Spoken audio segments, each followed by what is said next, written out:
Hello folks, this is Steve AB4L. I'm in Asheboro and shopping. Thought I would take a different way home. See, this is Business 64. It used to be 64. Now it's Business 64. We're going to turn left onto Zoo Parkway to head down to the actual 64 to get back to my neighborhood, which is not the way I usually go because in fact it's a bit longer. But for those of you who want to just drive past Asheboro, well, US64 loop around is the way to go. Now I'm showing you this like spring and summer. You know, we're under threat of Arctic blast. So this is the winter version. Zoo, NC Zoo is 5 miles. Yeah, this is Zoo Parkway. One of the reasons why they built the new loop around was because over 1 million people have come to Asheboro to come to the zoo. And in a real sense, the new 64 at Asheboro really makes it easier to get in and out, and I would even say safer. All those buses that especially carry kids to the zoo.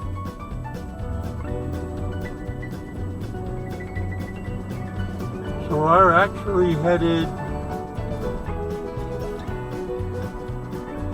if I'm not mistaken, northward, headed down the hill.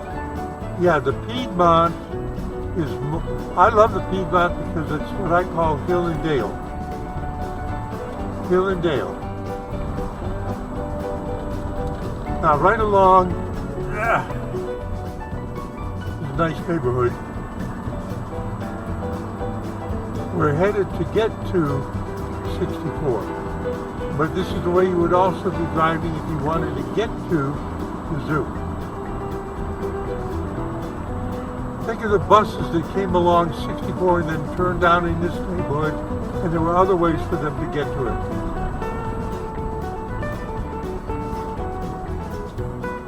We're still headed downhill.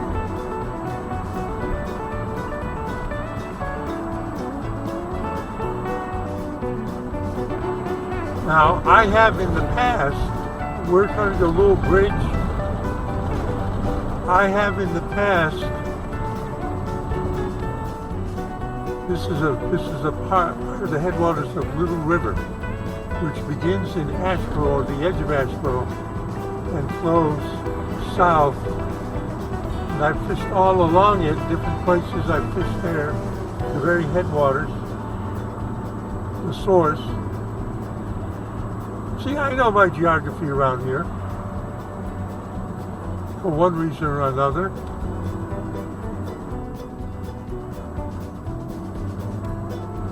And I've taken you, instead of to the right, I've taken you to the Hilltop Baptist Church that was up that side road there. I've made a video about that. And the new Sportsplex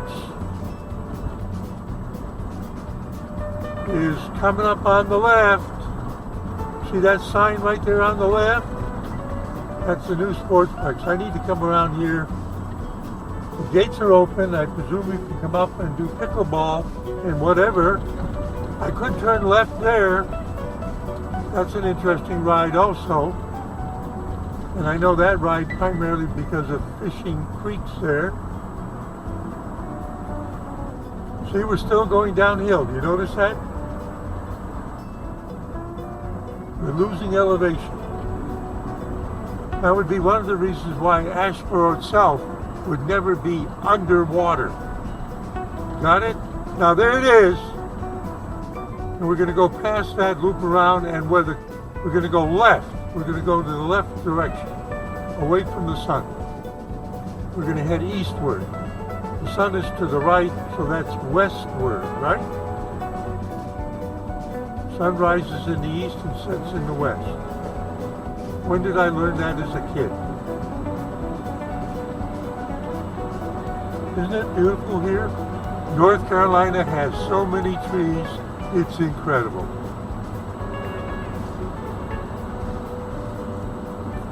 Somebody's doing something here on the left, clearing the lot.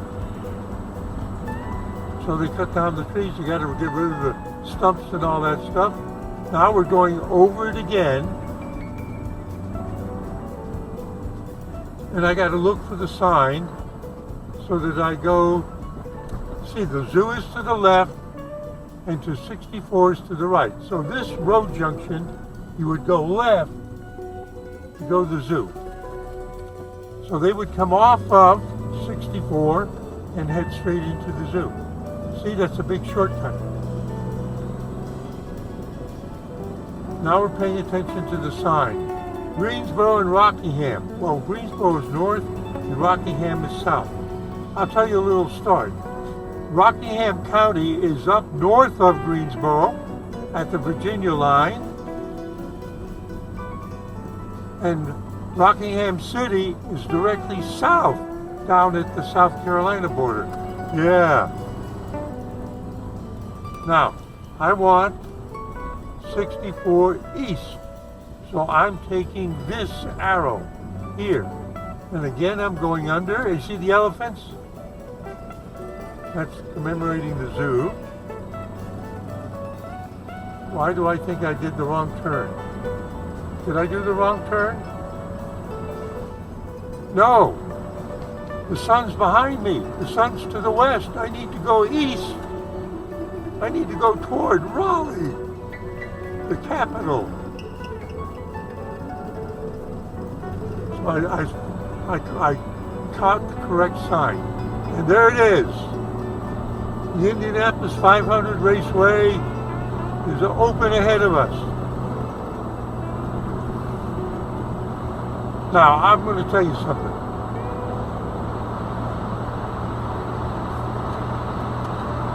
When they originally became a state and they needed to have a legislature in North Carolina,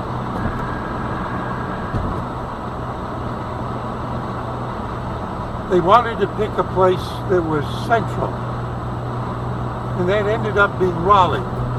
They picked a piece of land next to somebody's well-known tavern on a stagecoach road, where Raleigh is now. But if you look at the map, you see that's not the center of North Carolina. But it was at that time, because now if you look at a map of Asheboro, you'll see that there's like I-73 going north-south from Greensboro going down to South Carolina.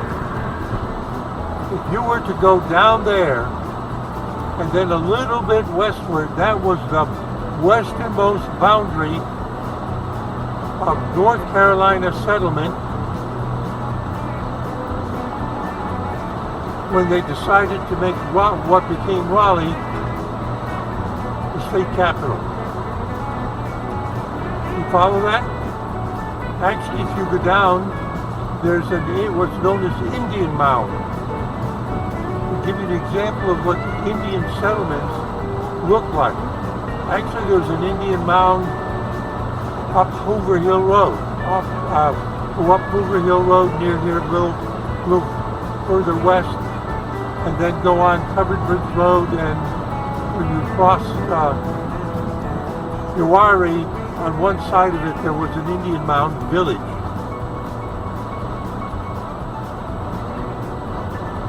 See, if you go fishing everywhere and then you look at the maps and you start looking up what was there before, you learn a lot that you can't get by just driving through.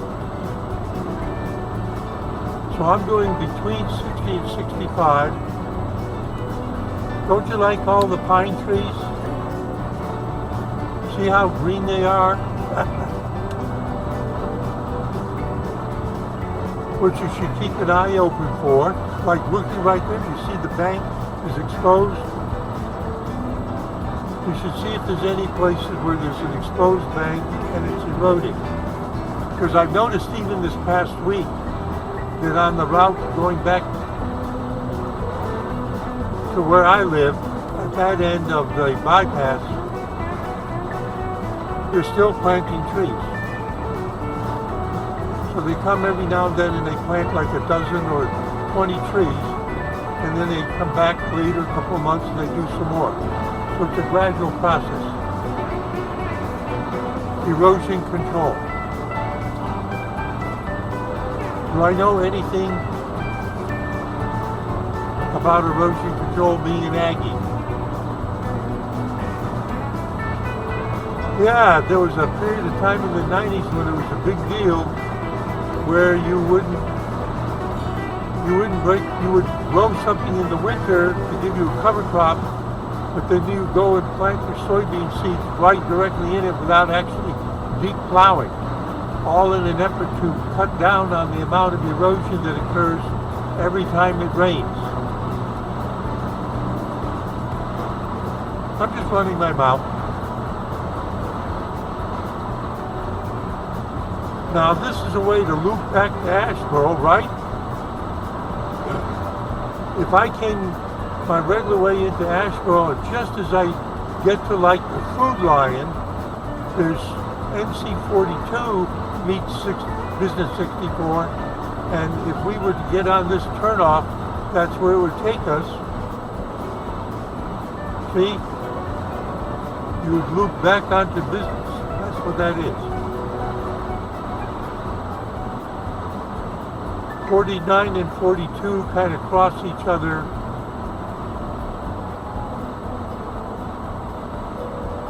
Right lane ends. Oh, you see all the power stuff? You remember when I did all the videos where they changed everything here, dug it up, put up the towers, strung all the wires?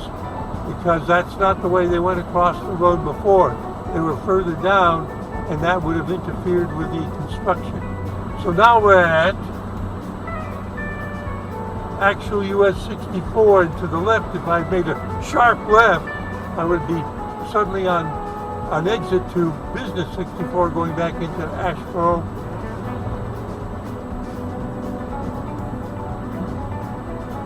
So we just took a different way home.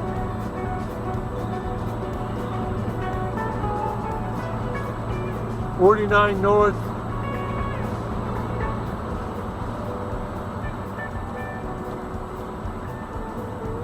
I'm taking you up 49 North. Okay, it's exactly right. It's at 50 miles an hour. That's exactly right. I got my foot off the gas. And as I come up to this 45 limit sign, I am 45.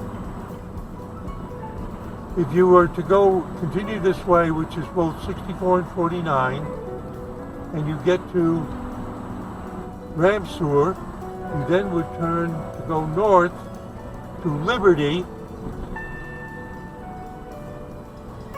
And then if you continued north from Liberty on 49, you would meet I-90, which is an east-west road. So we're in the home stretch. Scott's garage is open. I'm not promoting anything. Siler City ahead. Every now and then Andy and the gang will go down to Siler City. That's from Mount Airy. Oh, just 2 days ago, big snowfall up by Mount Airy, and the interstate was just locked up. Accidents. Okay, we're close to home. Steve AB40 out, finished running his mouth, saying see you at 73.